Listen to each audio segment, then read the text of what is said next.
नमस्ते हजुर। नमस्कार। आराम हुनुहुन्छ? हजुर। फेरि पनि भोट माग्न आइयो त हजुर? ए 3 वर्ष पहिला पनि यसरी नै भोट माग्न आउनु भएको थियो त? हजुर। पाइपमा ग्यास र पानी जाँच ल्याउँछु भन्नुभयो हैन? हजुर। ओइ ल्याएको छु। तपाईँ ढुक्क हुनुहोस् न, मैले ल्याएको छु। ल यो पाइप समात्नुहोस् त। ग्यास आयो त? आयो। तर यो ग्यास बल्ने हो र? ए हजुर, मैले ग्यास पो ल्याउँछु भनेको थिएँ त। बल्ने ग्यास त भनेको होइन नि। अनि पानी जाँच? पानी जाँच पनि छ। तपाईँ ढुक्क हुनुहोस् त।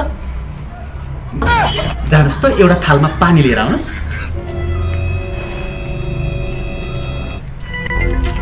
ल लिनुहोस् पानी। के गरेको हजुर? जनतालाई झुक्काएर फेरि पनि भोट माग्न आउन लाज लाग्दैन तपाईलाई? हेर यो जुत्ता तपाईको गालामा पर्नुभन्दा पहिला यहाँबाट गइहाल्नुहोस्।